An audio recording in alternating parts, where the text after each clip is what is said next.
Okay, everybody, good morning. Morning.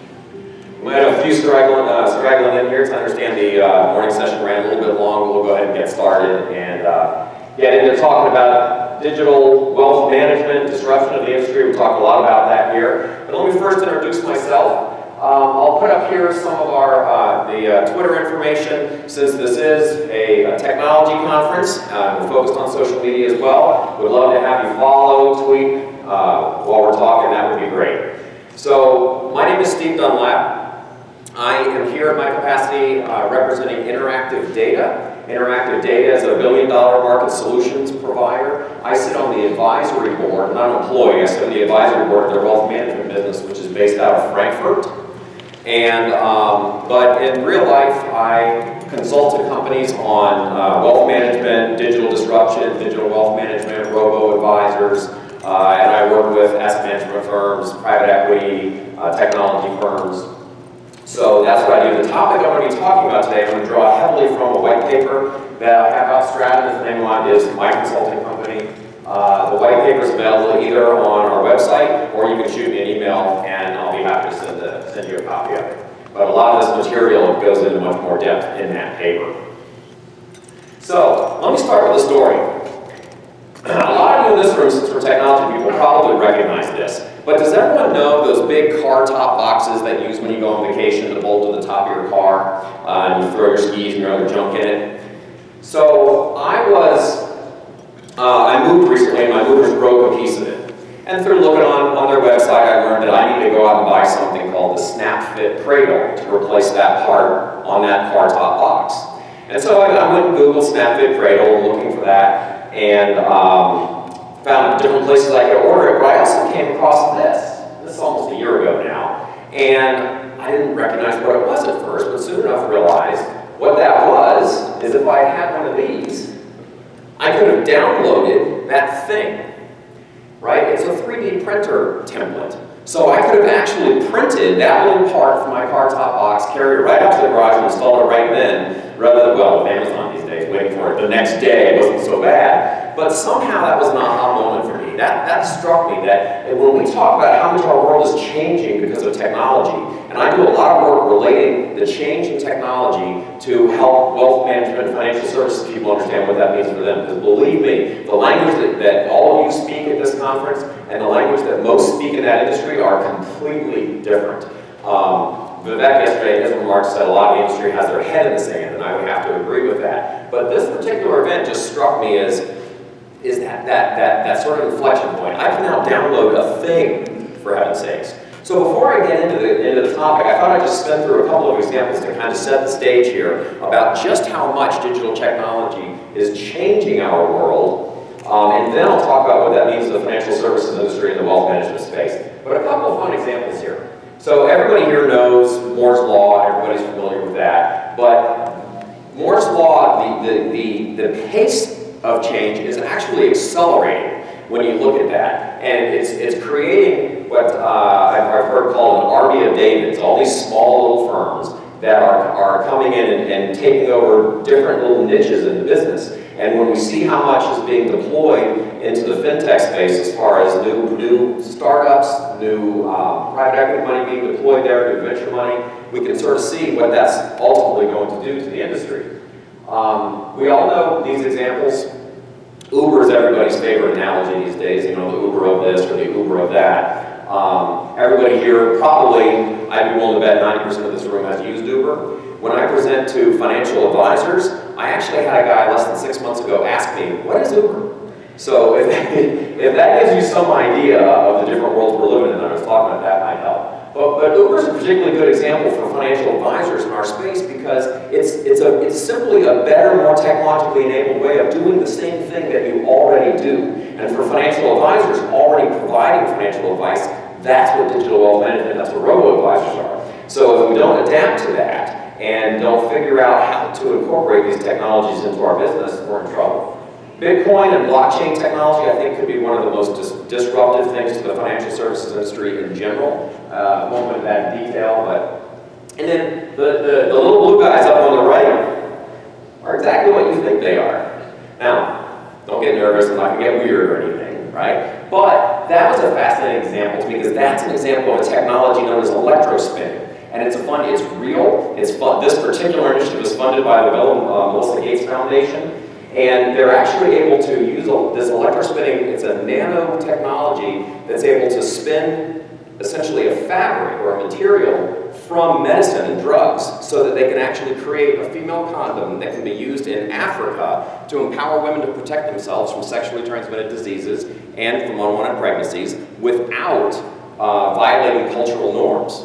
So things like that, and the way they change how we're working. Is the mic okay? All right. Good example here with the Micro Venture Club. Totally different way. Their pitch is, it's essentially a crowdfunding website. Totally different way to invest, and they're advertising that using our technology you can invest like the Shark Tank guys. Waze, if you don't use that, if you live in any high traffic city, you should check it out. That pulls all the information from all the different people using the app and turns it into real-time information about where the bad traffic is and routes you around it. Fun examples. Here's a personal example. This is my 12-year-old son, Carter. Carter has type 1 diabetes. So he's showing off his little insulin pump there, which is an amazing little gizmo and great technology in itself, in that we don't have to carry around syringes to give his injections. He has to take an injection every single time he puts anything with carbohydrates in his mouth, right? So it's better, but we still have to measure it and adapt for that every time he's going to eat anything. Under development now, we think we can see it within 5 years, is a completely automated artificial pancreas that will have that pump sensing what your blood sugar is in real time and adjusting the insulin flow just like your and our pancreas does for us. Better yet, the picture of the beta cells at the top is a biotechnology advancement by Harvard where they're actually able to inject beta cells into, they've had success in early human trials getting pancreas to re-stimulate and start producing beta cells again. So these technologies are absolutely fascinating. So what does all of that mean? The point there is, and you guys know this, I'm not telling you anything that you don't know, but again, when I give these speeches to the financial industry, I spend more time on that because I have to wake them up to how much the world really is changing. Very often the industry operates in the Stone Age. So here's another one. This starts to talk specifically about financial. This is from the Global Center for Digital Business Transformation. It's from a great white paper called the Digital Vortex. You can Google that, find it. I highly recommend reading it. But they did a survey of hundreds of senior executives and ranked financial services number 4 in the industries with the amount of disruption expected from digital technology, behind only retail, entertainment, and technology services. Now, last time I looked, those 3 industries were pretty darn disrupted already. So financial services is 4th only behind them. Better buckle our seatbelts, ladies and gentlemen, because the world is changing. And why do we think that is? Why is it that we can expect to experience so much disruption? Right? So we have this great technology world and all these incredible things that are happening, and then we have financial services. And as far as I'm concerned, that represents the customer experience so much that we deliver today. The way financial services too often interacts with their customers just plain sucks today. It's awful. The last corporate job I had, I ran wealth management for a large investment house. I was the CEO of their asset management firm. And when I went there, I thought, gosh, I better eat my own cooking here, right? I'm going to move all of my personal accounts over here. And so I had one of my guys go through and set everything up. And so I wasn't even doing the work, right? So I can't complain that much. So he did that, but he walks into my office and says, okay, Steve, we're ready to do it. And he comes in with a stack of papers that, no kidding, looked like this. For me to move, I don't know, it was 5 accounts, a taxable, my wife's IRA, my IRA, you know how it works. Stack of papers like this. Ridiculous. Right? So at the time, I was ashamed to say I didn't do it. I said, I went to an online brokerage firm, right? So now I'm not even doing business with my own firm. And I went in and went through a process where I had my accounts open, I think, 10 minutes later. Right? But this, far too often in the traditional financial services, is the experience we deliver to our customers. We give them forms. We give them quarterly statements that by the time they get them, the information is not even relevant anymore. And this in a world where people can punch a button on a phone to tell a driver exactly where they are, and he's there in 3 minutes. We've got to rethink what this means in that industry. And that's where I spend a lot of my time. So, What is that experience that we're doing today? Here's our customer, Jane. What do we know about Jane? We've talked a lot about data and analytics and insight and what that means for the better, but what do we know about Jane today, most financial providers? We know what our investment objectives are, probably based on some lousy 6-question survey that we did of her. We know our assets under management that we are managing. We probably don't know about our other assets that are elsewhere. We maybe know a little bit about her investment history, and based on this very thin sliver of information about what Jane's really all about, we're going to recommend how she ought to invest all of her assets and what security she ought to put her accounts in, and maybe a little bit of financial planning information. We don't know Jane very well at all. There are rules and laws called KYC, know your customer, and we're supposed to know who Jane is. But I would argue we don't do a very good job of it. There's a massive gap between customers and traditional financial services firms that is being filled by fintech providers because there's a need there. And so these financial technology providers that can be nimble, that can get moving, are filling that need. And there's even a space, I would argue, between the financial advisor and the institution. But most of the investment that has happened has been about enabling that financial advisor or about enabling traders. It's not about the customer. We're going to talk a little bit more about that coming up in this conversation. So here's how that paradigm is shifting in how we used to and how we need to think about the world of financial services yesterday and tomorrow. So yesterday, where did trust come from? Trust came from authority, right? I have a big building built out of marble, and you walk in and it's cold and it feels authoritative, right? In the new world, the new imperative, it's about shared interests. It's about how are we going to work together, how are we going to understand each other. Loyalty came from locking you in, selling you lots of things and selling you products that made it hard, made you sticky. Sticky means it made you hard to leave me as your provider. Doesn't feel very fair. The new world, more about relevance, planning. Planning and building versus preparing for the customer. See how it's focused on the customer, not on what we are doing or the product that we're doing. Delegating versus enabling, and providing information. All of you, I'm sure, receive in your inboxes and probably line your hopefully recycling bins if you love the earth, right? Your all the ADVs and the prospectuses and all of the other junk that the industry sends to you all the time that nobody reads. And that's the difference between information and meaning. And that's how we can use data and analytics to get you information that you care about, because we know that you care about, getting it to you at the right time when you care about it. Great, very short story about that is, I used to own this ADR, which is a foreign stock that's wrapped up in something that can trade on the US stock exchange, of a little company down in Chile. You got all this information coming at you, most of which I ignore, even though I'm in the industry, or maybe because I'm in the industry. Well, because of that torrent of information, I missed this one little piece of information from the Bank of New York Mellon, which was the sponsor of that ADR, that said, hey Steve, we're going to be canceling that thing, by the way. So if you want to sell it, and I had a really nice gain in it, if you want to sell it, do it now. I never saw it. So what happened? They canceled it. They shut down that ADR, and I called them and said, well, I just looked at my account one day and it's gone. Pretty substantial holding, gone. So I called my broker, they don't really know, they sent me to Bank of New York Mellon. Turns out, yeah, it's canceled. We're going to try to sell off the shares of that in 9 months. It'll probably take us 6 months to do it because it's a thinly traded stock in Chile. Bottom line is, I got a lot less of my money back because of local taxes and everything else, and I didn't get it back for almost a year and a half because I missed an important piece of information. Wouldn't it have been better if that information came to me in a way that told me I needed to pay attention to that? So that's what technology is all about. And I picked this image here very much on purpose because our industry talks about robo-advisors. That's the buzzword of the day, right? Hopefully you've all heard it. If you're in this room, you probably have.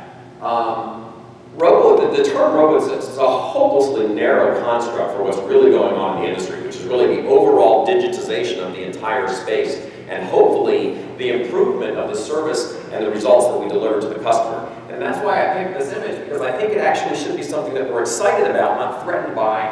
And here we're shaking hands with that robo-advisor. We're welcoming that new technology into our world so that we can do a better job delivering what we deliver, which is financial advice, which is guidance, which is coaching for financial behavior.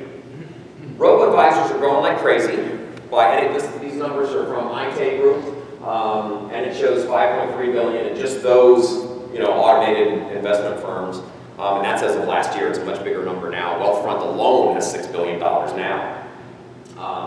But by anybody's count, they're growing like crazy. But don't let that lose perspective. I mean, U.S. mutual funds alone is $12 to $13 trillion. So this is a drop in the bucket. It reminds me of people when people talk about, they still say, no, ETFs are going to take over traditional mutual funds because the growth rate is so much higher. Maybe that's true. The growth rate's really high. But there's $12, $13 trillion in mutual funds, and ETFs is a number still measured in billions. It's going to be a while, folks. So the growth rate doesn't necessarily tell you, but it tells you about the trends, right?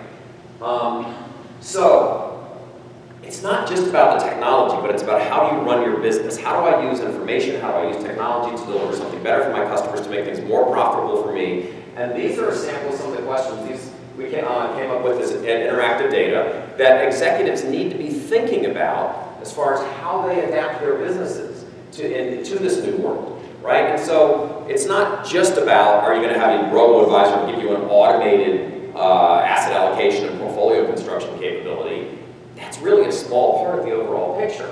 But what should your pricing be? How are you going to work with your customers? What's your cross-sell capabilities? What's your overall profitability picture?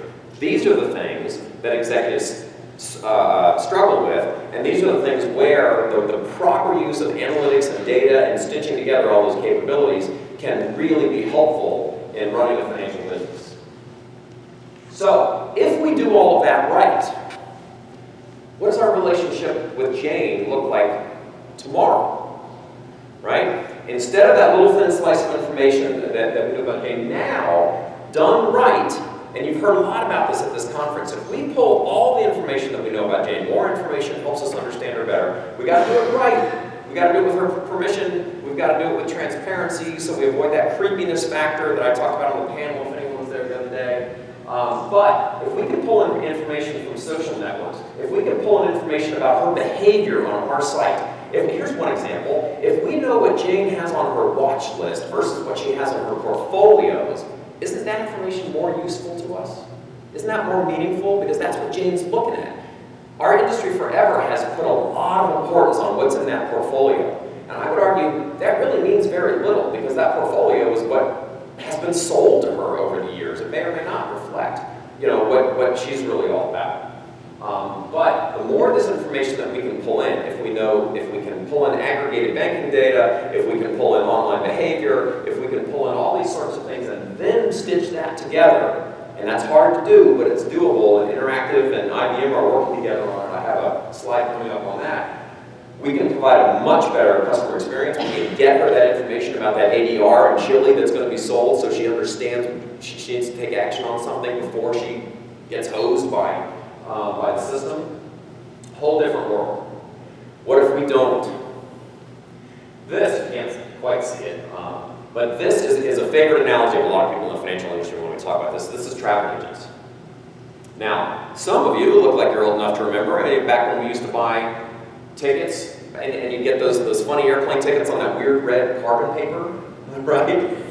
I haven't seen that for years, but travel agents used to be very similar to a financial advisor, to a stockbroker, we used to call them. That's when I was one. We called ourselves stockbrokers. But they effectively charged because they had a toll gate. Because if you want to buy an airline ticket, you pretty much have to go through me. If you want to buy a stock, you pretty much have to go through me. So I'm not charging you for a value, I'm charging you for access. And that's why this chart looks like this, because once that's available directly, well then why do people want to do that? But notice that it doesn't go to zero. So my family and I took a trip to Costa Rica 2 or 3 years ago. One of the best vacations as a family we have ever taken, and it was fantastic because our travel agent was extraordinary. This travel agent specialized in a niche, only in Costa Rica, and had gone and done almost all the things that he sent us to go do. And so every single day we had a different activity, like zip lining or horseback riding or rappelling in waterfalls, just extraordinary. And every day the schedule was there. The people came to pick us up, we handed them a voucher, we went and had fun, we got back, we had a drink, we rested, we did it all again tomorrow. It ran like clockwork, because that travel agent, that was his thing, and he did it well. And that's what we're seeing now in the financial services industry, is you have to specialize, you have to adapt, you have to figure out how to use this technology, not fight against it, in order to provide a better example. Now, what we really need to avoid is this guy. Most of you are probably familiar with this analogy. Stephen Sasson invented the digital camera. That's it, that gigantic thing. It's almost as big as my camera over here. That gigantic is the digital camera. And he worked for Eastman Kodak at the time he invented it. And in 1996, I forget the exact numbers, but Kodak had something like 196,000 employees or somewhere in that zip code. They had a $28 billion market valuation. Huge business. But notice it says they were convinced no one would ever want to look at their pictures on a television set. So they couldn't adapt to the changes in something that they themselves had invented because they couldn't figure out how to disrupt themselves and their own revenue streams. So the market did it for them. And that's the risk the financial services industry has if it doesn't effectively do this. By 2012, Kodak, instead of 196,000, now had 17,000 employees. It was bankrupt. And by the way, that was the same year that Facebook bought Instagram for $1 billion. Anyone know how many employees Instagram had at the time it was bought for $1 billion? 12. I knew somebody would know. See, I told April dinner last night. It was pretty good. Well done. So that's what the industry's up against. So this head in the sand approach ain't going to cut it. And some firms are working on it. So what are the overall advantages? If we embrace and work with digital wealth management and figure out how to pull it into our businesses, these are the advantages, that I've worked through and tried to summarize in just a few points. I'm not going to read them to you. I hate when presenters do that. But overall, we're dealing with, yes, we're gonna have some fee compression. We're going to maybe charge a little bit less, but perhaps we can work with more people. We can democratize. We'll get to that. We're going to get better experience overall. I've talked a little bit about that. And maybe, just maybe, the last bullet point, maybe we can increase the level of trust in our industry, which is woefully low. All of us that work in the industry know it, and would very much love to fix it, but it's a problem. So, what are the key trends that are driving this overall? I've identified 7. I'm going to talk briefly through each one and what it means to you that are in the industry, to us that are working in the industry. But these are the overall trends and the drivers of what's happening in our space and a little bit what we can do about it. So first of all, consumer expectations. Let's see if I can work on a little bit. Oh, there's a mouse. Hang on. So I have a little video just to try to share with you the meaning of what the application of the experience has done. Oh, shoot. Damn. Now you're seeing all my good stuff.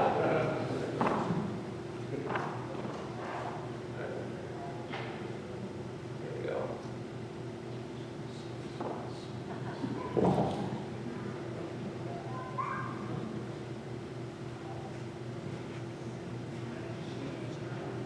See what she's trying to do?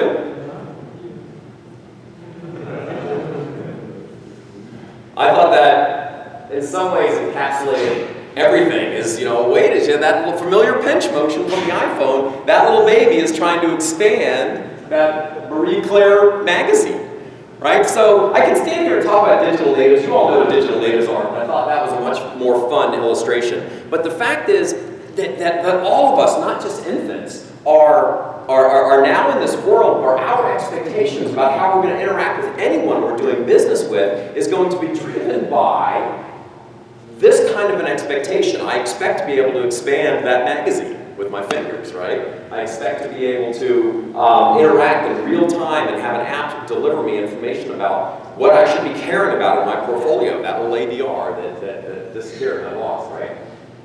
So, our expectations are up. And my clicker's not working for the video. It was funny, actually, where the website I got this off of, that Steve Jobs was coded part of our OS, boy, that was so controversial. So many of the comments on it were like, it's funny, you're raising your kid, you're a bad parent. On my behavior, right? So, this is a fundamental change. So, trend number 2, the industry, we have to adapt to how the industry develops technology that's used by the end user and ourselves. It's got to be consumer-centric, all based around the user experience, and it's not. The entire industry for decades has been constructing development teams and cultures and capabilities that are focused around developing software that's designed to drive efficiency, to enable the traders to do what they do on the trading desk, and the customer, if they're lucky, is an afterthought. If they're lucky. You see today customer portals that are an absolute joke. So the industry is still not developing capabilities that are based around what the customer needs and what the customer should come to expect. And even robo technology. So I was at a different conference last week. It was an industry conference. There's a very senior guy from a very large wirehouse, a name all of you would recognize if I said it, but I'm not going to say it because I'm about to insult him. And he was talking about the future of wealth management. And someone in the audience put up their hand and said, well, how about this whole robo-advisor thing? And this guy waxed on for 5 to 10 minutes about how all this robo-advisor, this technology is great because it's going to help them drive more efficiency and onboard customers more inexpensively and improve their margins. And I just thought, man, that's a head slapper moment right there. This guy just simply does not get it. This is not about taking out some cost. It's about developing an experience for your end customer that's going to make them a little bit more loyal to you. Oh, man. Speaking of technology, I don't know why this is not working now. I have to do that manually every time. I'm going to go crazy, but I think I figured it out. Okay. So, yeah, I'm a technology consultant. So the financial sales model, obsolete.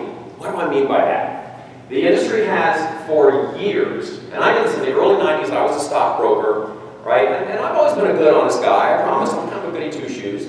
But the mission that I was given, the training that I was given, was very halcyon clear. Sell product, generate commission. There was very little discussion in those days about what's right for the consumer, about what the consumer needs, or even, I'll never forget, as a 24-year-old kid looking at this and going, well, wait a minute, we sell them all this stuff and the statement doesn't say anything about what their performance was. Not only do we not benchmark it, it doesn't even say what it was, right? So that's where the industry was and is so slowly evolving from, but that's what we did, we sold stuff to them. And there are still a lot of advisors, even when they've converted over to the new advisory model, the new way of doing business as an RIA, now they're dropping a pie chart on the table and helping the customer pick a few mutual funds, maybe some ETFs, and charging them 100 basis points for that service. So when I give this talk to financial advisors, I tell them, guys, if that's your business, if you're charging people 100 basis points or somewhere in that area for a pie chart and a few mutual funds, you are dead. You're already obsolete, you just don't know it. So the model of selling people product is backwards. A lot of people still doing it, a lot of money being made doing it, but it's backwards, it's obsolete, it's got to change. Now, incumbents have to self-disrupt. This is a very hard decision to make. When I was running the wealth management business, it was a big business. It was a $640 million business, the last firm that I was in.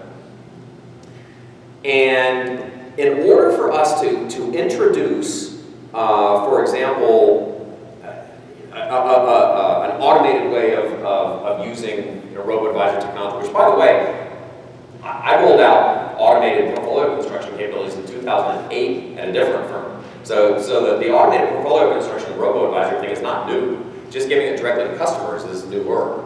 But in order to roll that out, we have so much business that's all being driven by this 100 basis point business or by 5% commissions. In order to put that out there, I'm going to basically abdicate on potentially hundreds of millions of dollars of revenue.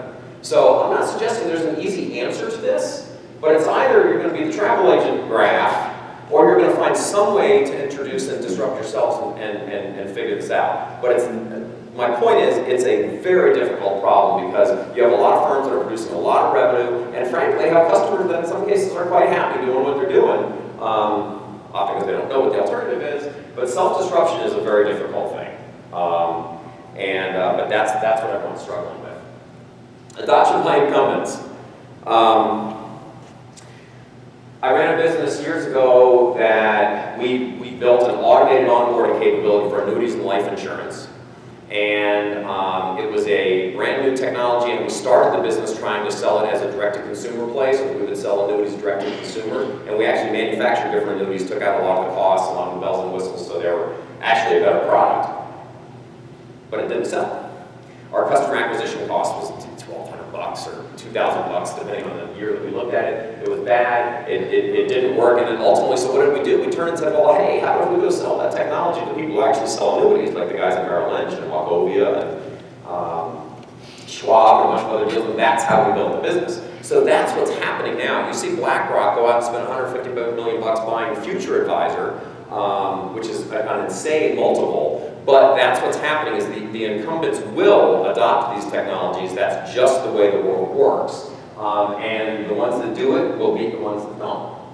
It's happening right here. Here's an example of some of the larger banks, and some of these are European.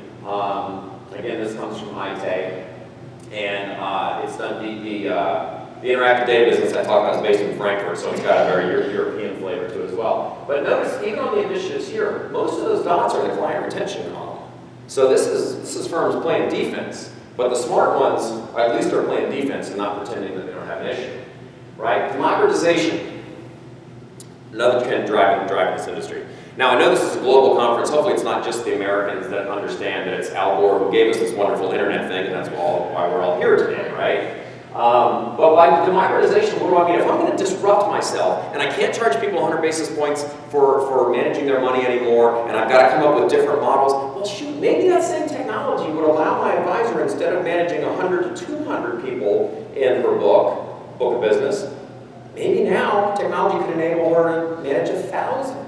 And maybe I have different service models where there's a different level of touch and a different set of capabilities and a different amount of times you can contact me per year in the different service levels. But when I start thinking creatively about how technology might allow me to do that, and then how the smart use of analytics could help me to still give them a personalized service, even though I don't talk to them on the phone all the time because that doesn't scale, well, now I've democratized. Now I've gone down, and typically the industry won't talk to you if you don't have at least a $50,000 account. So how can we serve a $5,000 account? How can that work well, right? Technology can help us do that and still give personalized service. And that may be, I think, is part of the answer. Big data. So big data, I once heard that big data is actually a lot like teenage sex, where nobody kind of really knows what it's all about. But everybody assumes everybody else is doing it, even though you're not, right? That's big data. That was a joke. This guy's working with me here. Did you just say that? That's right. The IBM guys are going, oh my God. Anyway, so big data. It really is all about the data. The traditional financial services, the investment experience, people walk through and they do, maybe they do a financial plan, they do a proposal, they do portfolio construction, they do rebalancing, they do performance reporting. All of those are coming out of different systems. They're generally not well connected. Data can be the blood, the river that flows through all of them. If you normalize data across something and fix little things, like one nit that used to bother me, it's a real example, is my proposal system and my financial planning system categorized mutual funds by a different category scheme. Simple, different use of the data, and all of a sudden they're speaking different languages or at least different dialects, and it's not making sense. So using data in a way that does very simple things like that, but then also does some of the things I was talking about earlier to help us understand and serve our customers better is absolutely critical. And really all of this is about the data because the little functions that we do, the value of them alone is dropping, right? Because they're becoming more commoditized. So the value is in the data, the value is in the analytics, the value is in the ability for me to understand and serve my customer better because I've got more information about them and I figured out the right way to deliver what they need at the right time. And here's an example of that. So this is this omnichannel engagement model. This is a piece of work by Interactive Data. The whole idea here is we've got an event. In this case, the event was when the Swiss removed the peg to the euro, right? So imagine the system goes in, automatically identifies all the clients for whom that's a relevant piece of data, that their portfolio is in some way or some security driven by that, right? Now I'm going to push a notice out to our friend Jane again and say, hey Jane, Here's what's happened. The peg's been removed. Here's a link to all of our research on that topic. Here's our recommendations, what your portfolio should do about it, personalized to you. You can click here and execute that recommendation, or you can say, no thanks, I'm good, and click ignore. Or you can say, I'd like to talk to my advisor about it. At the same time, that feedback loop goes now into the analytics and curation engine, so now we know whether Jane's read it or not. We know how she's reacted. We know she's got the information or she's ignored it. And then it feeds it into the financial advisor relationship manager so that they know what's been told to Jane, what information, what meeting's been conveyed, what was her action, what was taken, so now I can give better service if and when she calls me to talk about it, right? And all of that pulls together multiple, I can't think of it. So it pulls together multiple different pieces of information. So it takes this old world here, where I've got all these little pieces that work around, and really in my diagram, the connections to each one should probably be dotted lines, because the seamlessness in most of today's world is really not there. I'm in my financial planning system, I'm in my portfolio analytics system, I'm in proposal generation, but they don't work together the way that they should. By introducing data and analytics, we're working on improving the seamlessness of that, how they fit together. So that's my category scheme with the mutual funds, for example, so they all speak the same language. But more importantly, there's information flowing back and forth that improves the user experience. Maybe now I'm doing co-creation. Some of the more forward-thinking advisors now bring customers into their office. They sit down right there in real time and pull up on a 60-inch screen the financial planning, and then you're working through putting in information about the customer right while you're then and there. A good friend of mine in the business who works with a financial planning firm likes to say, give the spouse the mouse. So now you've driven engagement by both in the couple. You're having a great discussion about what the financial plan ought to look like, and then working through its process. And just like in my last example, the data's flowing back and forth in each one, so at each step of the process, we know more about the customer, we're providing them more relevant recommendations and results, and ultimately they're having a better experience.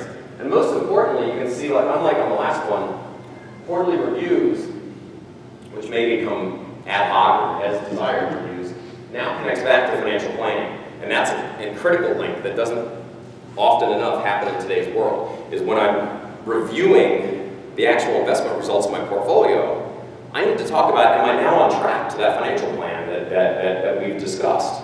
And if not, what adjustments do we need to make? That's a critical piece of information.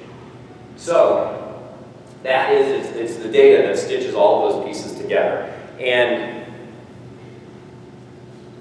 that sounds like a fairly easy concept, I suppose, but it's really not. So the ability to pull all of that information together in one place, here's an example. This is a schematic that Interactive Data has put together that shows all of the different systems, all of the different engines, the different data streams, the interactions with the customer. You can see here how complicated it is, and when this gets down to the real technical level, it gets even worse. They've used crawler technology to go out and collect information.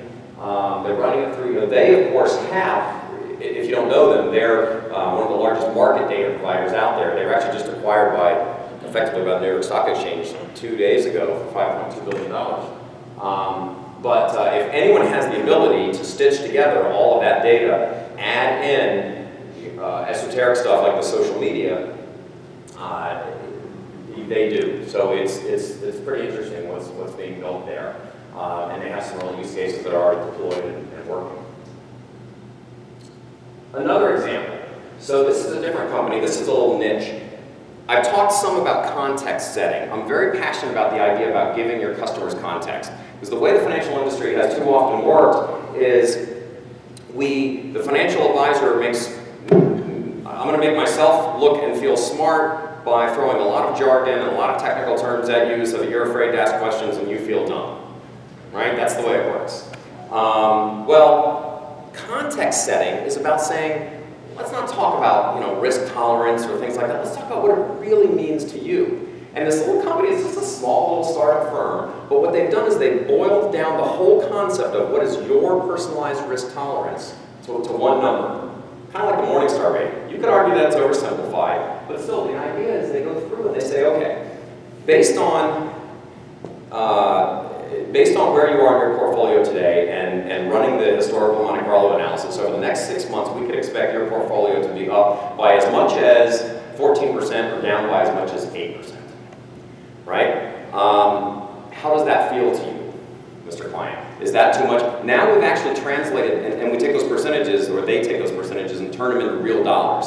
Now they've set the context because they've said, if your portfolio lost $127,000, would you be freaking out? Now it's very real to me. And they work through an entire process like that, where they go through multiple examples about their portfolio and their hypothetical portfolios to ultimately distill down to a single number. My risk score is 45. I think that's clever.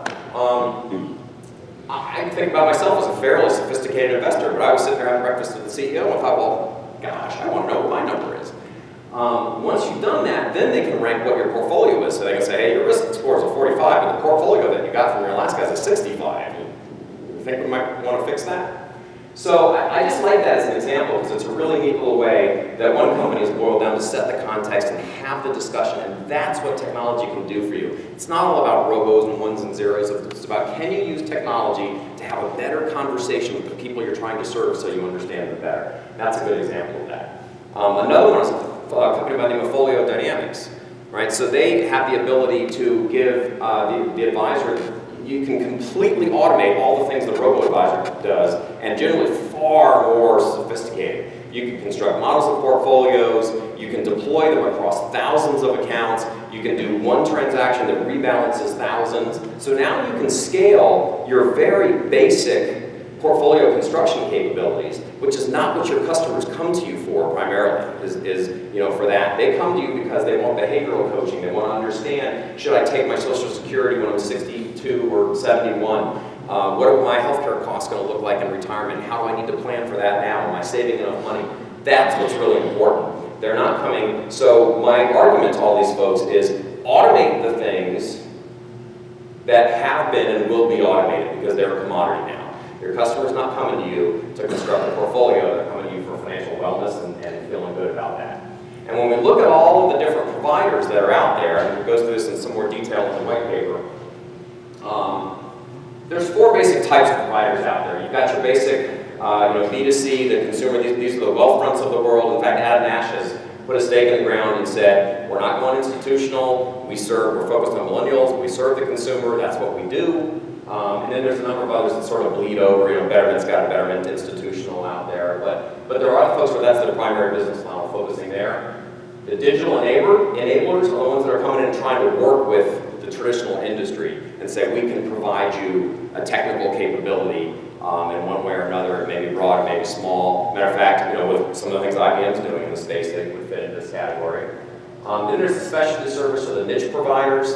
IBMS is Interactive Data as the data provider. They're not generally going to provide you the entire platform, although they do in some cases. They're going to provide you a piece of it. The risk-wise things I talked about, they're going to provide you a piece of it. Folio Dynamics are going to provide you a piece of it. But that gives you, the financial services firm, the ability to construct an overall digital platform that serves your customer and link it together with all the data and all the capabilities so it feels seamless, even though in some cases you may be using different providers. Then there's the experimental guys that are really doing new things. Like, Motif lets you set your own theme around the type of investing. Generally, these are more like online brokerage.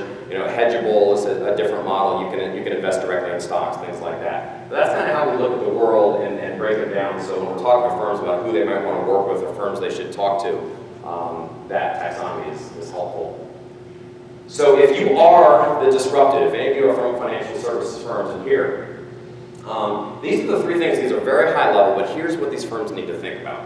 Financial services firms, I don't mean to be insulting, but are generally not nimble, not flexible of mind, not thinking this way. So they've got to address that culturally. And number 1 is empowering the client.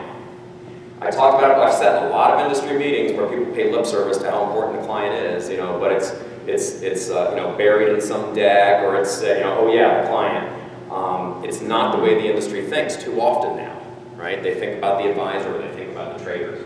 That client has got to come first. That's a big cultural shift, so you've got to start there.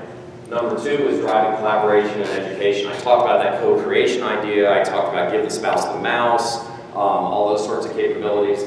is you've got to use technology to set context, to drive good conversations, and to tap into what clients want out of working with a financial advisor, which is that human side. They work with you because they come to trust you and they want your advice and your thoughts and your knowledge about what that's all about. So use technology to drive that and make that feel more relevant to the client, more personalized to them. And then the third one, of course, is this agile mindset. Being flexible about your business models, trying to think outside the box. People are way too close to this generally, so that is just really key. And if you start there and work down from there, you will have more success than if you're coming at it into your current framework. And that's where I'll wrap up. I understand I just saw the yellow sign in the back, so I have 10 minutes for questions. I'll leave these up here if you'd like to connect with me on Twitter or have any questions afterward. But I'm happy we have 10 minutes to take questions now. Yes? Do you have any thoughts or research in terms of work that's being done to help with wealth transfer? Between generations, you mean? Because, everyone's going after the millennials. That's not where the money is. There's no money there. Right, so I guess, are there any tools to help a consumer that needs to do a transfer or to think about that in their portfolio? Right. So the question is, any tools to help on the transfer between wealth from, I assume you mean from the baby boomer generation down, right? So that's not an area in particular where I focused, but it is a big area for the industry because as you rightly point out, and sometimes the industry will use this as an excuse. They'll say, well, all this digital technology, my 65-year-old clients don't use that. I don't know about that. My dad's 75. I talk to him on Facebook more than any other place, right? But so the technology matters to everybody. You saw this slide about the incumbents. So this is a huge issue because that's where the money is. The bigger problem for the industry is as that transfers, if you don't have the allegiance and a relationship with the person it's transferring to, the millennial, the relationship's gone from you. So that's not an area of focus for me, but it's very, very relevant to the industry overall. Yes? Most of the advisors seem to be well, we're seeing a lot of big investments. Actually, the slide that I had up there very briefly, a lot of the big banks, especially in Europe, ABN AMRO has done some very interesting work. They come to mind. Citi's doing some interesting work there. UBS is doing some. So a lot of the big guys are doing some interesting things. You're seeing in the independent space, LPL has announced that they're rolling out a robo-advisor. I haven't seen anything but a press release, so I don't know what that's all about yet.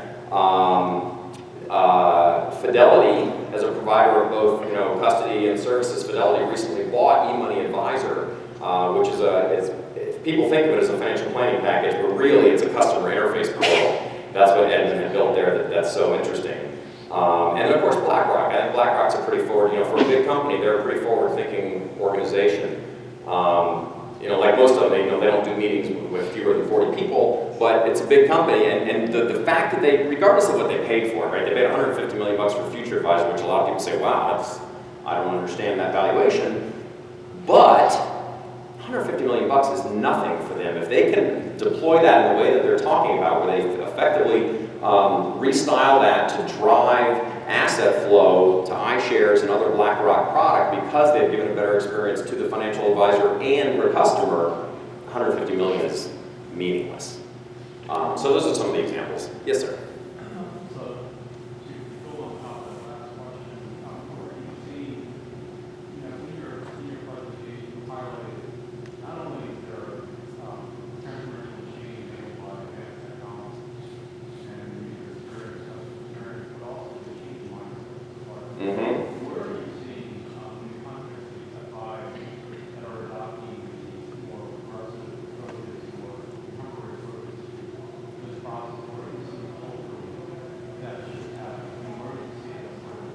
Yep.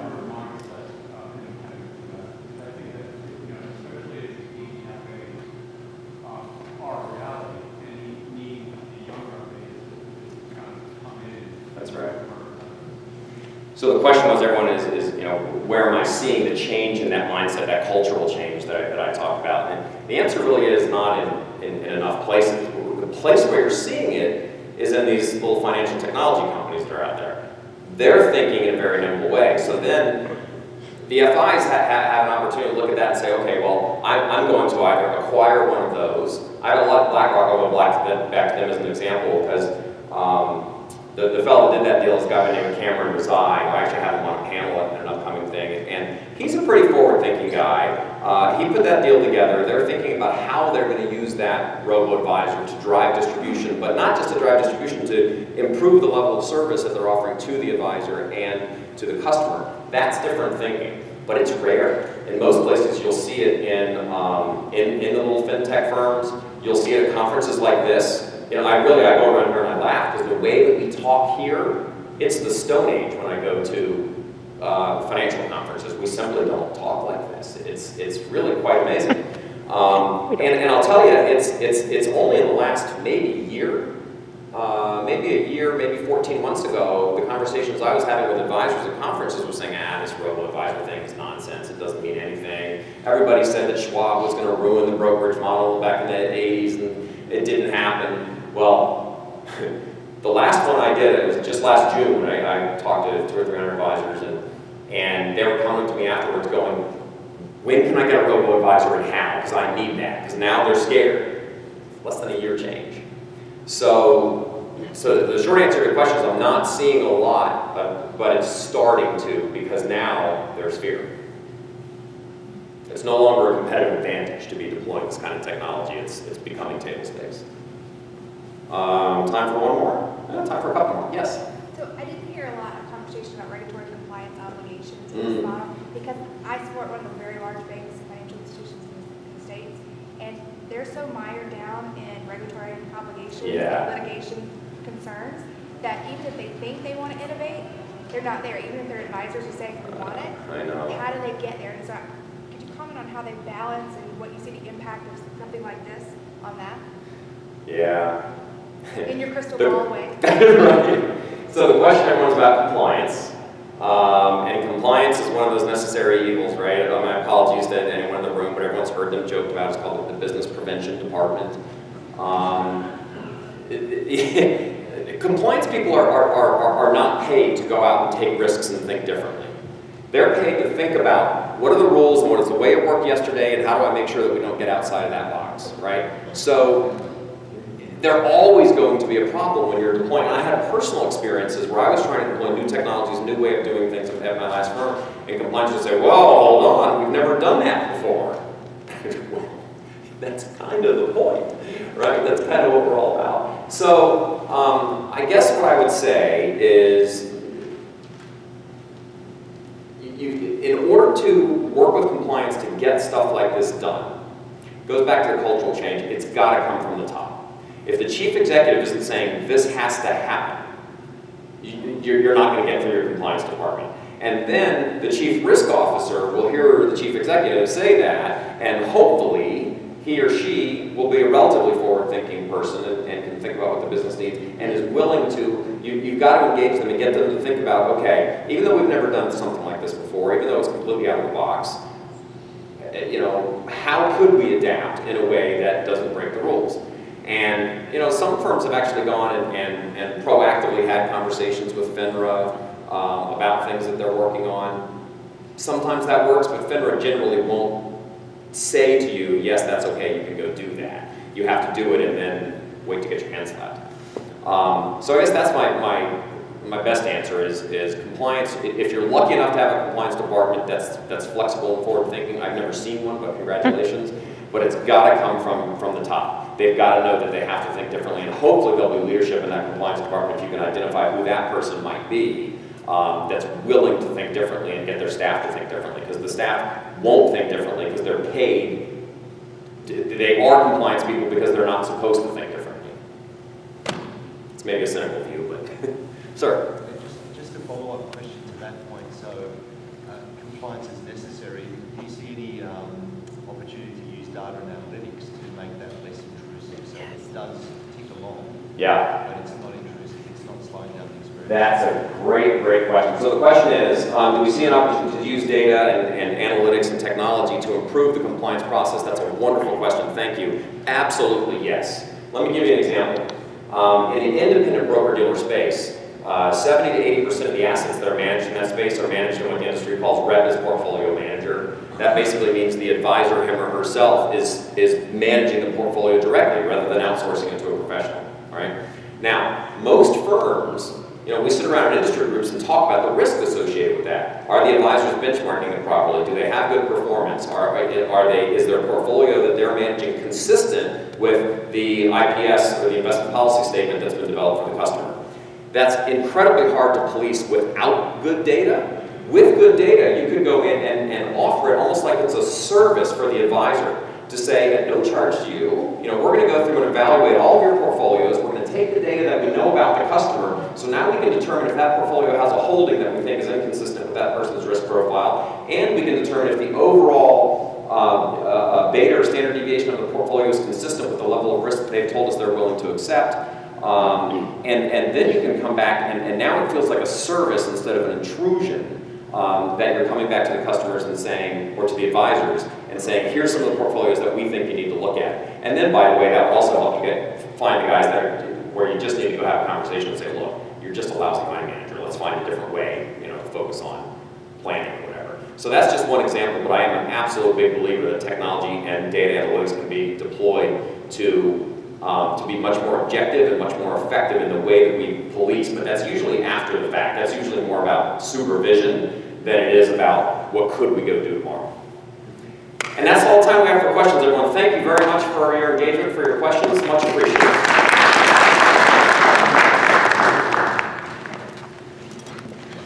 Over there one more time. Imagine can I multitasking?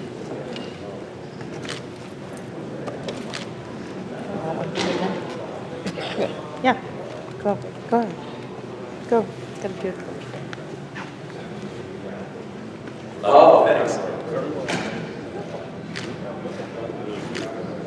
Hold on, then I have to tweet it, I can't.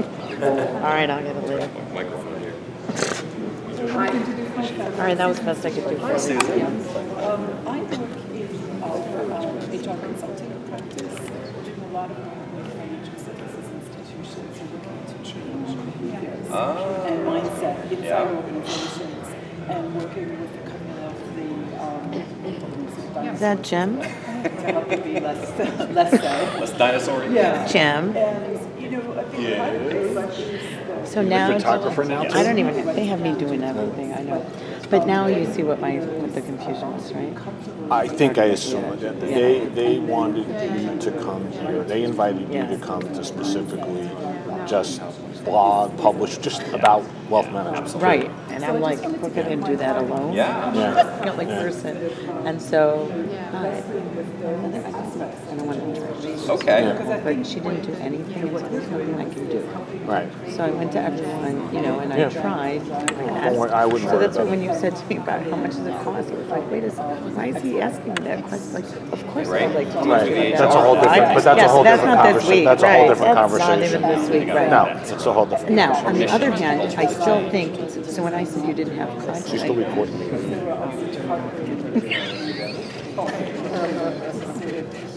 You're awesome. and then you have or not.